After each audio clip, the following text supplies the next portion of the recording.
حدیث میں ہے کہ نبی کریم صلی اللہ علیہ وسلم ایک دفعہ یہ آیت پڑھ رہے تھے، ہم حسب الذین اجترحوا السیئات، اس آیت کو دہراتے رہے حضور علیہ السلام نے، صبح فرما دی۔ ایک مرتبہ قرآن کی تلاوت کر رہی تھی، حضرت عیسیٰ علیہ السلام کا قول جو اللہ کے ایک سوال کے جواب میں وہ قیامت میں پیش کریں گے، ان تعذبہم فإنہم عبادک وإن تغفر لہم فإنک انت العزیز الحکیم۔ اللہ پوچھیں گے کہ عیسیٰ تم نے تمہاری قوم کو سکھایا تھا کہ میرے ساتھ تمہاری اماں کو اور تم کو بھی شریک کرے، یہ شرک کرنا تم نے سکھایا؟ تو وہ کہیں گے کہ اللہ آپ علام الغیوب ہیں، آپ کو پتہ ہے جب تک ان میں تھا میں ان کو آپ کی توحید پر قائم رکھنا، اور جب میں ان میں نہیں رہا تو انہوں نے کیا کیا آپ بہتر جانتے ہیں۔ لیکن اسی پر اکتفا نہیں کریں گے، چونکہ اپنی امت پر بڑا رحم بھی ہوتا ہے نبی کے دل میں، تو بامید منظوری یہ بھی کہہ دیں گے ان تعذبہم فإنہم عبادک، اگر آپ ان کو اس کی سزا دیں گے تو آپ کے بندے ہیں، وإن تغفر لہم فإنک انت العزیز الحکیم، اور اگر آپ ان کو بخش دیں گے تو آپ بڑے غلبے والے ہیں، بڑی حکمت والے ہیں۔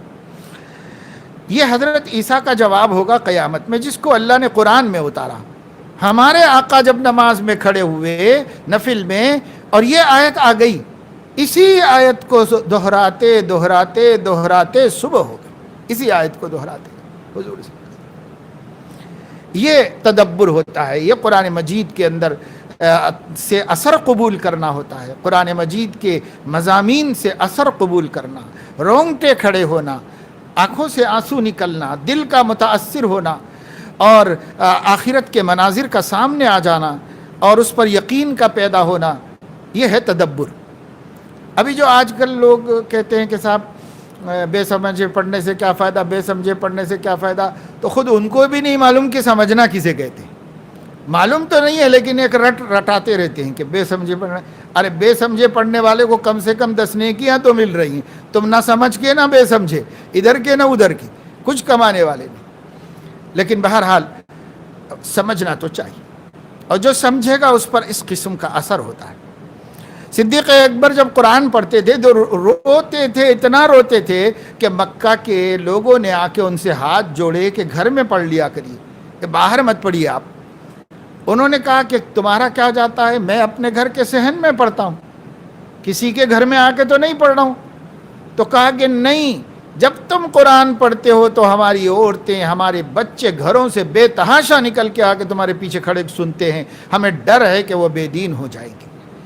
یعنی دیندار ہو جائیں گے، ایمان والے ہو جائیں گے، اس کا ان کو ڈر تھا۔ کسی کو کچھ کہتے نہیں تھے، خود پڑھتے تھے۔ حضرت ابو بکر، اور حضرت ابو بکر بھی صاحب زبان تھے، اہل مکہ بھی صاحب زبان تھے، جن کی زبان میں قرآن اترتا تھا، لیکن یہ صدیق اکبر کا پڑھنا جو تھا،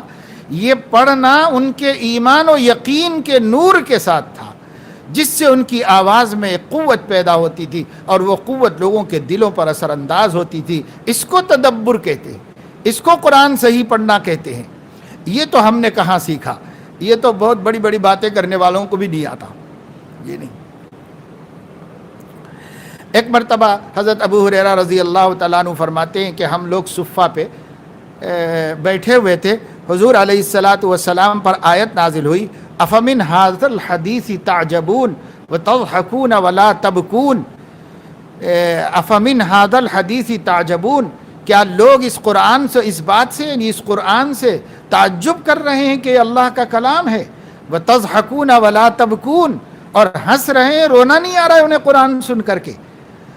یہ آیت جب نازل ہوئی اور حضور نے پڑھی تو یہ غریب لوگ صفے پہ بیٹھے ہوئے تھے، وہیں رونا شروع کر دی۔ روتے روتے ان لوگوں کی ہچکیاں بن گئی، آوازیں اونچی ہو گئی، اور یہ آوازیں جب حضور کو پہنچی مسجد میں تو حضور علیہ السلام بھی رونے لگے۔ جب آپ کا رونا دیکھا تو سب صحابہ رونا شروع کر دیے اس کو۔ تو دیکھو، اس کو کہتے ہیں قرآن سمجھ کے پڑھنا، اس کو کہتے ہیں اثر بھی تو ہو کچھ۔ سمجھنے کا کیا ہے، ڈینگے مارنے کے واسطے اور دوسروں سے بحث کرنے کے واسطے، تکرار کرنے کے واسطے یہ سمجھنا نہیں ہے۔ سمجھنا یہ ہے کہ میرے دل کی سنگلاخ زمین قرآن کریم کی اثر انگیزیوں سے نرم پڑ جائے اور اس پر ایمان کی کھیتیاں لہلہانے لگے، تو یہ تو نہ سیکھا نہ تو یہ آتا ہے، یہ تو تقوی اللہ سے آتا ہے۔ تقوی وقوہ کہاں ہم لوگوں کو آج معلوم ہے، صرف باتیں کرنا اور جو لوگ کچھ کام کر رہے ہیں ان کو بھی نہ کرنے دینا، بس یہ کہ بھائی کم سے کم پڑھنے والا پڑھ تو رہا ہے، نہ سمجھ کے پڑھنے والا آخرت میں ثواب کما رہا ہے، دنیا کا نور حاصل کر رہا ہے، تو وہ تو کم سے کم حاصل کر لینے دو اس کو، اسے بھی رکا دیا یہ بول بول کر کے کہ صاحب کوئی فائدہ نہیں، کوئی فائدہ نہیں، طوطے کی طرح رٹنے سے کیا فائدہ ہے، وہ بھی چھوڑ دیا لوگوں نے پڑھنا، حالانکہ وہ پڑھتے تو کم سے کم اجر و ثواب تو پاتے۔ اور جو آپ سمجھنے کی بات کر رہے ہو، صحابہ اس کو سمجھنا نہیں کہتے تھے جس کو آپ سمجھنا کہتے ہو۔ سمجھنا یہ ہے کہ اللہ تعالی کی عظمتوں کا تأثر دل میں پیدا ہوتا چلا جائے اور اللہ تعالیٰ کے عظیم الشان کلام کی نورانیت دل کو روشن کر دے اور منور کر دے۔ یہ اگر کمال پیدا کرو تو واقعی ماشاءاللہ کرنا چاہیے، اور اس کی صحابہ کو دیکھو وہ اسی طرح کرتے ہیں۔ حضرت عمر رضی اللہ تعالیٰ عنہ ایک مرتبہ نماز پڑھ رہے تھے، وَإِذَا الصُّحُفُ نُشِرَتْ پڑھا، جب صحیفے پھیلا دیے جائیں گے، اللہ اکبر، وہ منظر ان کے ذہن میں کھو گیا، اب ہمارا کیا حشر ہوگا، داہنے ہاتھ میں ملے گا کہ بائیں ہاتھ میں ملے گا۔ حضرت عمر روتے رہے روتے رہے روتے رہے، صبح کر دی روتے روتے۔ ایک دن وَامْتَازُوا الْيَوْمَ أَيُّهَا الْمُجْرِمُونَ پڑھا، ایسی کیفیت طاری ہوئی کہ وہ صبح تک روتے رہے اللہ تعالیٰ سے کہ ہم کہیں مجرموں میں نہ ہو جائیں۔ تو دیکھیے یہ ہے تدبر قرآن کا،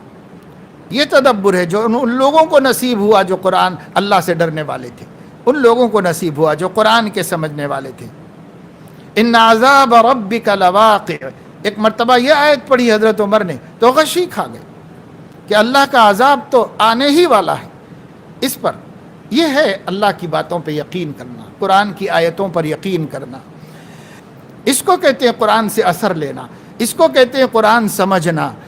اب یہ تو سب حرام حلال سب چل رہا ہے اور بڑے دعوے سے کہہ رہے قرآن سمجھ کے پڑھو، قرآن سمجھ کے پڑھو۔ اب یہ اپنا آدمی کو اس زمانے میں بس اتنا ہے کہ بس سلف صالحین، اب پہلے لوگوں کے ہر عمل کی مخالفت کرو، بس ہر عمل کی مخالفت کرو۔ بہرحال یہ تو قرآن مجید کے بارے میں نے آپ کو بتایا کہ قرآن مجید تدبر سے پڑھنا چاہیے، تفکر سے پڑھنا چاہیے، سمجھنا چاہیے، بے شک اتنا بھی سمجھنا جتنا ہم ان ترجموں اور علماء کے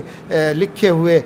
تراجم کے ذریعے سے سمجھیں وہ بھی سمجھنا چاہیے۔ جہاں آدمی کو مشکل آیات ملیں وہ چھوڑ دو، اور جو آیتیں عبرتوں کی ہیں، نصیحتوں کی ہیں، جن آیتوں میں واقعات بیان ہوئے ہیں، امم سابقہ کی کامیابیوں اور ناکامیابیوں کے تذکرے آئے ہیں، اس کو تو ہم سمجھ سکتے ہیں، پڑھ سکتے ہیں۔ تو جن لوگوں کو پڑھنا لکھنا آتا ہے وہ اس کی کوشش کریں، اور جن لوگوں کو پڑھنا لکھنا نہیں آتا وہ درس قرآن کا علماء سے انتظام کرائیں۔ تو یہ قرآن مجید کے حقوق میں سے ہے۔ اب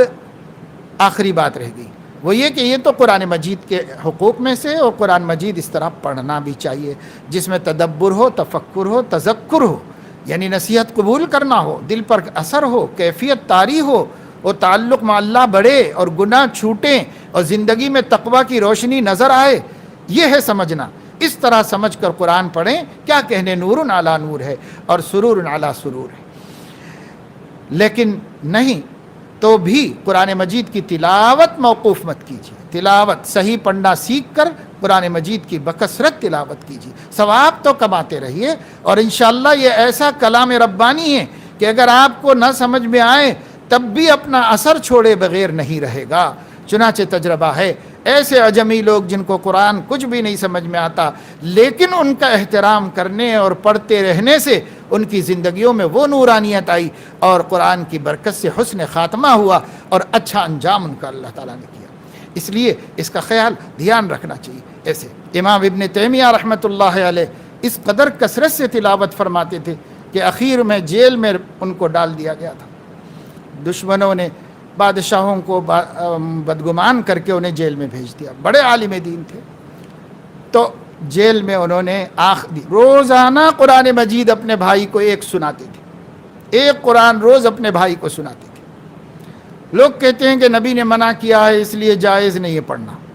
وہ تو اتنے بڑے محقق عالم دین تھے، قرآن و حدیث کے ماہر تھے، روز ایک قرآن ختم کر رہے ہیں۔ اور جس دن انتقال ہوا ہے، مورخین نے لکھا ہے ان کے حالات میں کہ ایک ختم ہونے کے بعد ان کے بھائی کا بیان ہے کہ انہوں نے کہا آج میرا جی یہ چاہ رہا ہے کہ میں ایک دفعہ اور قرآن سناؤں، تو پھر سے شروع کر دیا، ایک مکمل کیا اور دوسرا پڑھنا شروع کیا، 27 پارے پڑھے اور 27ویں پارے میں سورۃ القمر میں پہنچے تو اس کی آخری آیتوں میں پہنچے اور ان المتقین فی جنات و نہر فی مقعد صدق عند ملیک مقتدر، یہ کہتے ہوئے ہی اپنے بھائی کے گود میں گر گئے اور روح پرواز ہو گئی۔ یہ قرآن کریم کے پڑھنے والے لوگ تھے، اتنے بڑے بڑے علماء، مجموع الفتاویٰ ان کی کتاب کو دیکھے، فتاویٰ کے مجموعے کو، تو وہ 30 جلدوں میں 32 جلدوں میں پوری الماری بھر جاتی، لیکن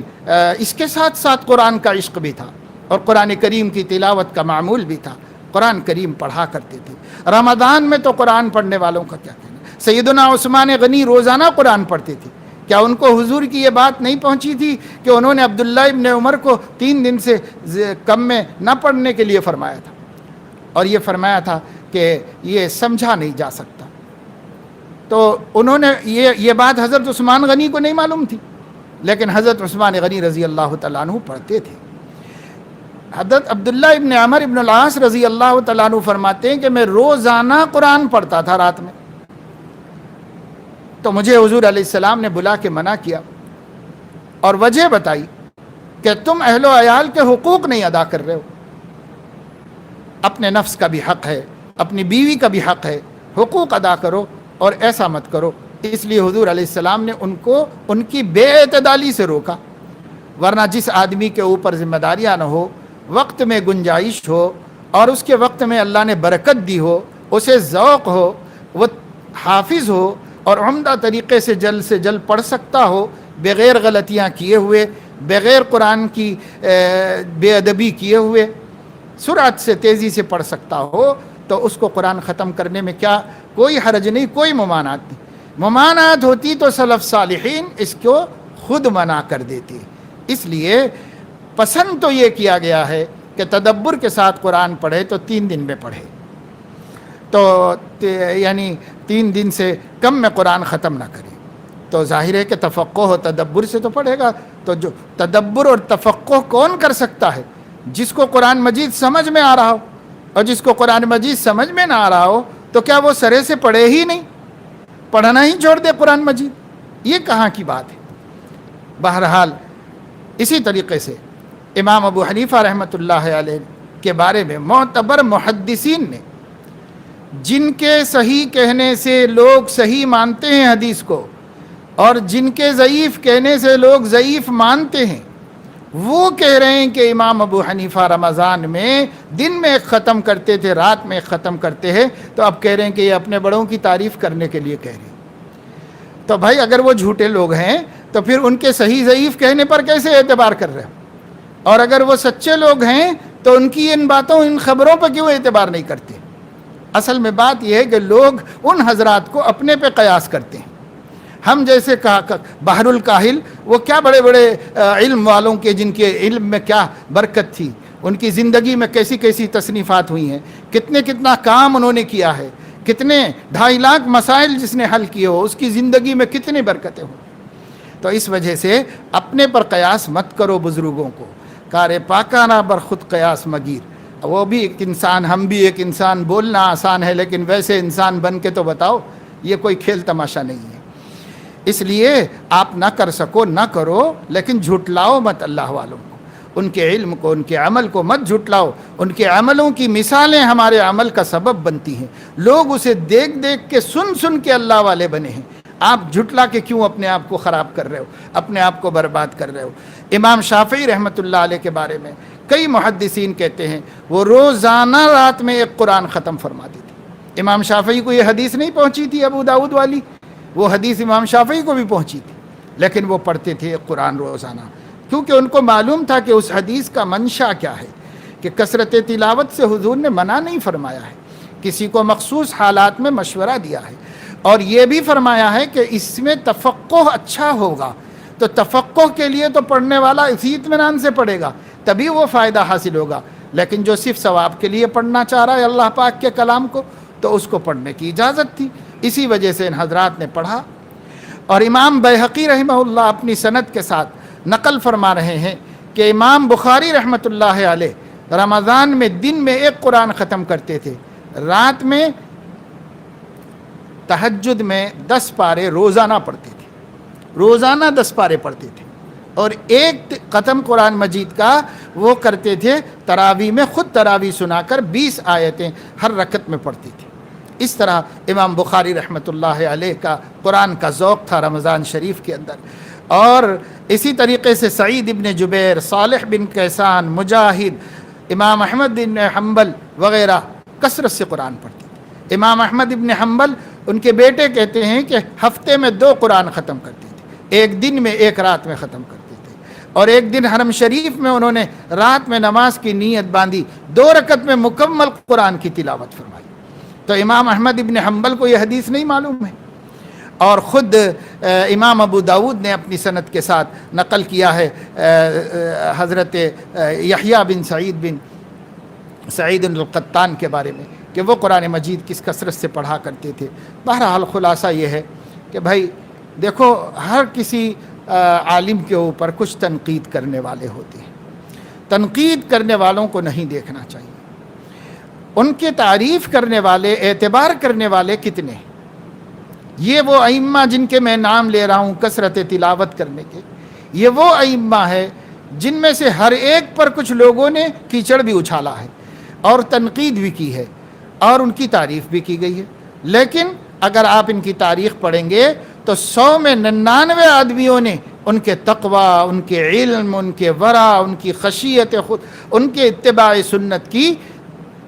تعریف کی ہے اور اس کی